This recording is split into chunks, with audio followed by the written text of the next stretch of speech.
1979 में एक ऐसी क्रांति हुई जिसकी गूंज आज भी पूरी दुनिया में सुनाई देती है। इस क्रांति ने 2500 साल पुरानी राजशाही को उखाड़ फेंका और एक ऐसे शासन की नींव रखी जो आज भी अक्सर सुर्खियों में रहता है। तो सवाल ये है कि ये सब हुआ कैसे? चलिए इस पूरी कहानी को समझते हैं। तारीख थी 1 फरवरी 1979। तेहरान की सड़कें लाखों लोगों से खचाखच भरी थीं। वो सब 15 साल के लंबे इंतजार के बाद अपने नेता आयतुल्ला खुमैनी का स्वागत करने आए थे। हवा में एक नई उम्मीद थी, लेकिन साथ ही एक अनिश्चितता भी। देखिए, ये किसी कहानी का अंत नहीं था, बल्कि एक नई और शायद ज्यादा उलझी हुई कहानी की शुरुआत थी। और यहीं से हमारा सबसे बड़ा सवाल उठता है, एक इतना शक्तिशाली राजा जिसे अमेरिका जैसी सुपर पावर का पूरा सपोर्ट था, आखिर कैसे कुछ ही महीनों में अपनी सत्ता और अपना देश दोनों खो बैठा? इस पहेली को सुलझाने के लिए हमें थोड़ा इतिहास में पीछे जाना होगा। देखिए, कोई भी इतनी बड़ी क्रांति रातों रात नहीं होती। इसके बीच तो ईरान के इतिहास में एक सदी से भी ज्यादा समय से बोए जा रहे थे। लोगों के मन में जो गुस्सा था, उसकी जड़ें बहुत गहरी थी। ईरान के इतिहास में एक बात हमेशा से लोगों को चुभती रही है, विदेशी दखलंदाजी। लोगों में यह भावना घर कर गई थी कि बाहरी ताकतें उनके देश को कमजोर करके उसका फायदा उठा रही हैं, और यही गुस्सा आगे चलकर क्रांति की आग में घी का काम करने वाला था। ये दखलंदाजी कोई नई बात नहीं थी। देखिए, बार बार बाहरी ताकतों ने ईरान की राजनीति में अपनी नाक घुसाई। 1921 में ब्रिटेन ने राजशाही स्थापित करने में मदद की। फिर 1953 में तो हद ही हो गई, जब अमेरिका की CIA और ब्रिटेन की MI6 ने मिलकर एक चुनी हुई सरकार का तख्ता पलट कर दिया। इन घटनाओं ने शाह के शासन पर एक विदेशी कठपुतली होने का ठप्पा लगा दिया था। 1963 में शाह ने सफेद क्रांति या व्हाइट रेवोल्यूशन का ऐलान किया। इसका मकसद था ईरान को तेजी से मॉडर्न बनाना, उसे पश्चिमी देशों जैसा बनाना। सुनने में तो ये एक बहुत बड़ा और एम्बिशियस प्लान लगता था, लेकिन जो शाह का तरक्की का सपना था ना, वो कई ईरानियों के लिए एक बुरे सपने जैसा बन गया। विकास का फायदा सिर्फ कुछ अमीर लोगों तक ही पहुंच रहा था। गांवों की अर्थव्यवस्था चौपट हो गई, और जिस तेजी से पश्चिमीकरण हो रहा था, उसने समाज के पुराने ताने बाने को तोड़ना शुरू कर दिया, जिससे लोगों में नाराजगी और बढ़ गई। अब आते हैं 1970 के दशक में। यहां आकर ईरान की इकोनॉमी, मतलब अर्थव्यवस्था, पूरी तरह लड़खड़ाने लगी। तेल बेचकर देश तो अमीर हो रहा था, लेकिन आम आदमी के लिए महंगाई आसमान छू रही थी। लोगों की जेब खाली होती जा रही थी और गुस्सा बढ़ता जा रहा था। और अगर कोई इस सिस्टम के खिलाफ आवाज उठाने की हिम्मत करता भी था, तो उसका सामना होता था शाह की खूंखार खुफिया पुलिस सैवैक से। सेंसरशिप, निगरानी, टॉर्चर, एक ऐसा माहौल था जहां सरकार से असहमति जताने की कोई गुंजाइश ही नहीं थी। तो सोचिए, एक तरफ थी आर्थिक तंगी और राजनीतिक घुटन, और दूसरी तरफ दशकों से दबा हुआ लोगों का गुस्सा।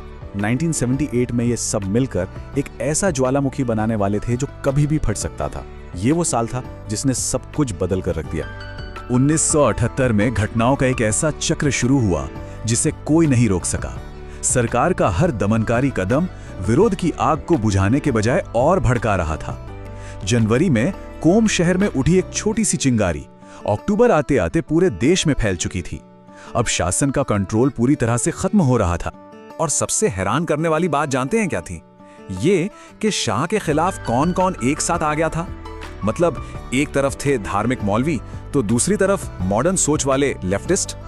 पढ़े लिखे बुद्धिजीवी भी थे और बाजार के व्यापारी भी।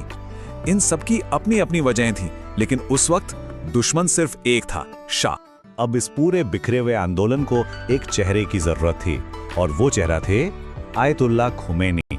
और मजे की बात यह है कि वो 15 साल से देश से बाहर थे, लेकिन उनके संदेश कैसेट टेप के जरिए ईरान के घर घर पहुंच रहे थे। वो इस क्रांति के सबसे बड़े प्रतीक बन चुके थे। तो खुमैनी के ईरान लौटने से ठीक 2 हफ्ते पहले शाह दबाव में आ गए और देश छोड़कर चले गए। और उनके जाते ही 2500 साल पुरानी राजशाही का वहीं पर अंत हो गया। ईरान में एक पावर वैक्यूम, यानी सत्ता का एक खालीपन पैदा हो गया था, जिसे भरने के लिए एक नई जंग शुरू होने वाली थी। तो शाह तो चले गए, लेकिन अब क्या?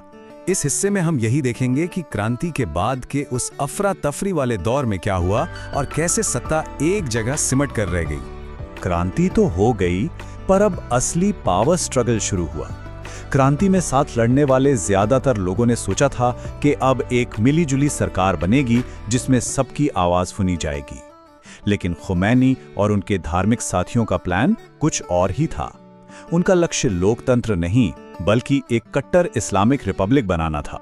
और बिल्कुल ऐसा ही हुआ।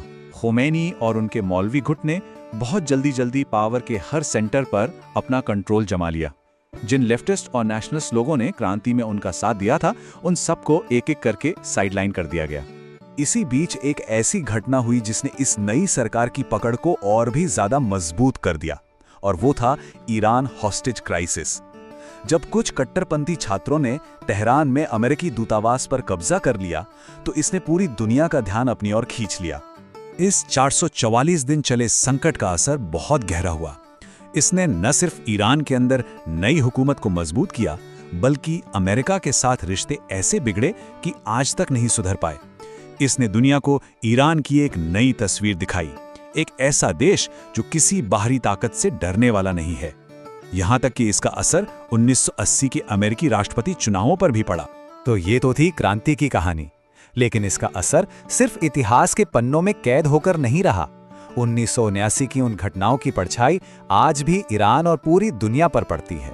तो इस क्रांति की विरासत क्या है? इसने दुनिया का पहला इस्लामिक रिपब्लिक बनाया, ईरान के समाज को हमेशा के लिए बदल दिया और मिडिल ईस्ट की पॉलिटिक्स में एक नया भूचाल ला दिया। और सबसे बढ़कर नागरिक आज़ादी और धार्मिक नियंत्रण के बीच की जो कश्मकश उस वक्त शुरू हुई थी, वो आज भी ईरान की सड़कों पर जारी। और ये संघर्ष हमें दिखता भी है।